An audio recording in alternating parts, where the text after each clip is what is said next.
Hi, I'm Bob, and this is Light Night Dial, and this is my return receipt on Ikea Obergrandad, and this is my return receipt.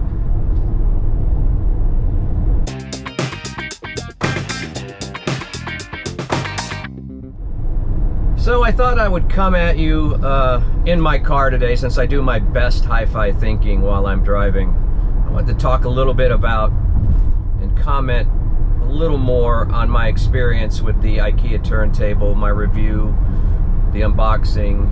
Also wanted to take this opportunity to thank the Cheap Audio man, Randy, for sharing my review with his viewers.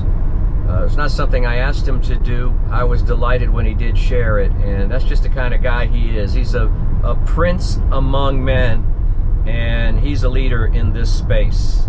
I say this space like I'm in it. I'm a part-timer, but you know, I'm doing what I can.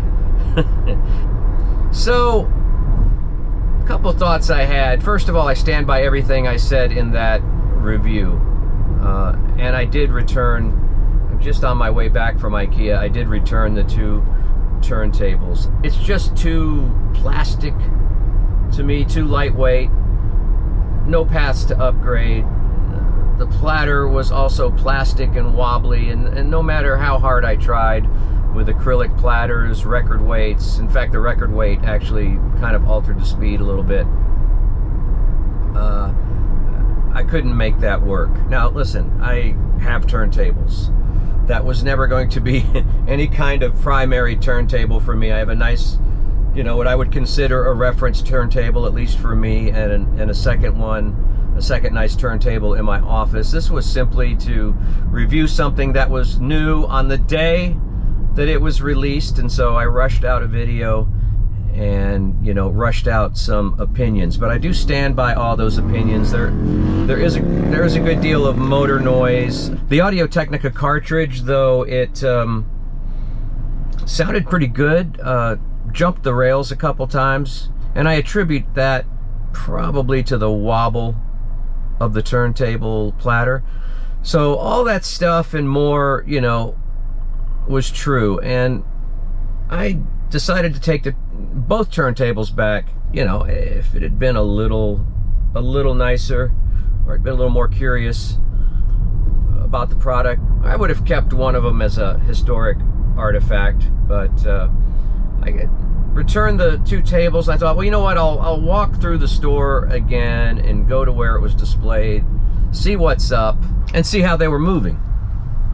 Well, I missed the display the first time going through the store, so I had to backtrack from the kitchen back into the lifestyle or the living area, and there it was. There was the display that I'd seen Saturday. Now, I didn't take really a good look at the display on Saturday. I just grabbed two boxes and ran as they were unpacking the pallets. But the first thing I noticed was that there were none for sale. The Obergrandad is, or Ober sold out probably within hours, if not minutes, on Saturday. There was a sign that said temporarily out of stock. They had the demo unit there, but it was kind of shoved against the wall in a corner, and it looked like 1,000 people had manhandled it. And the tone arm and the stylus were resting on the label of a dusty, heavily scratched record, and there was already a layer of dust on the demo model. So it was just kind of sad. I kind of got emotional because I had a little bit of FOMO when I dropped both of the units off, and then I saw that they were sold out. Like, maybe I should have kept one for posterity. But that was quickly overcome when I examined that demo model, and I got depressed and sad because somehow Ikea had reduced the hobby that we all love, the hobby that we spend a lot of time and money researching and pairing equipment and buying equipment, kind of reduced it to crap. I mean, I don't know what other word to say. It was kind of offensive, and I was I was kind of taken back. Regardless of how the turntable was constructed, the plasticity and the, you know, the poor components and everything, just to see our hobby reduced to that state was mind-blowing to me. And I don't know, it just kind of brought me down a little bit. It also made me grateful for the equipment that I do have and the equipment that is available out there at a reasonable price. But so I was kind of walking through IKEA dejected, kind of glad I'd reviewed it, kind of glad I returned it, but also sad that you know, our hobby has been reduced to this. So I was driving just a minute ago and I was thinking, you know what, this turntable is not aimed at me. I mean, it never was. I never intended it to be a primary piece of equipment in my chain, but it never was intended for me in the first place, or probably for you.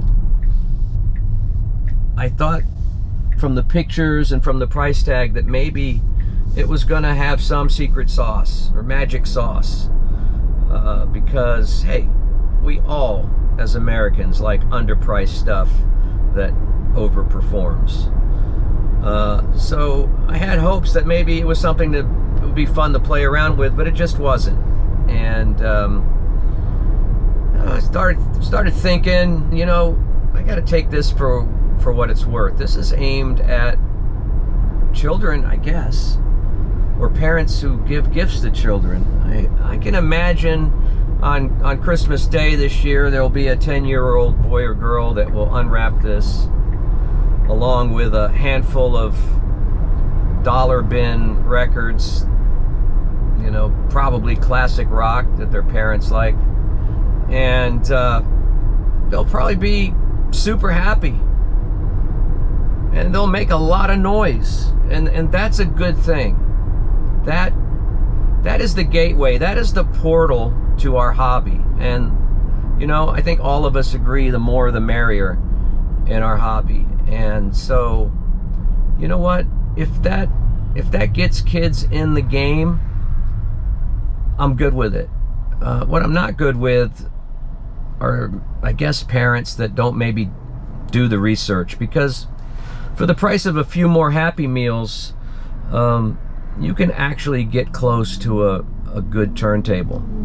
You take $159, like I said, and add a few extra bucks, and you're in Fluence territory, or whatever other budget tables have decent tone arms and decent drive systems and cartridges. So I don't want to say shame on the parents, they don't know any better, but hey, if this gets kids in the game, it gets them in the game. And it wasn't aimed at my demographic. And I'll tell you another thing that wasn't aimed at my demographic. The Harry Styles concert I saw the other night. I took my wife to see Harry Styles. It was a birthday present. I bought tickets, and listen, I like some of his songs. His recordings are pretty decent, but you know, I've been fortunate enough in my life to see Bowie, to see Springsteen, James Brown, Peter Wolf of the J. Giles Band. What are the other great front men of the world, you know? And Harry did not connect emotionally with me. He just didn't. I mean, he's a good enough performer. The songs are good, but the concert really didn't tell a story. There was no highs and lows. It didn't build. It didn't, you know. Again, it wasn't aimed at me. Just like the IKEA Obergesand. Obegränsad. There you go. Nailed it. Didn't speak to me. It's not supposed to speak to me. It's probably not supposed to speak to you. If you've bought one, you've probably already returned it. I am only hoping that the two that I've thrown back get picked up by some young person or some kid that has never had a turntable before.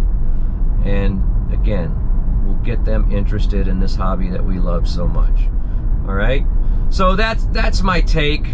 I'm not coming at IKEA. I'm not throwing shade. They do a lot of things right. Their meatballs are fantastic. The Kallax shelving system that they have is an audiophile staple. As you know, you probably own some of those. So again, no offense to them. I'm sure there's some deal of engineering that has gone into it. The platter is a mystery to me. That's my phone.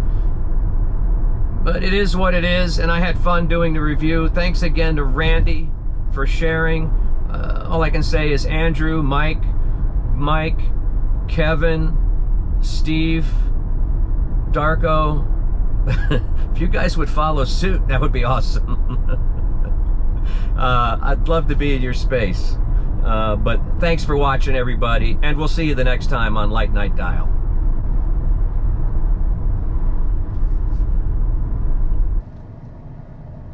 Obegränsad. Obegränsad. Obegränsad.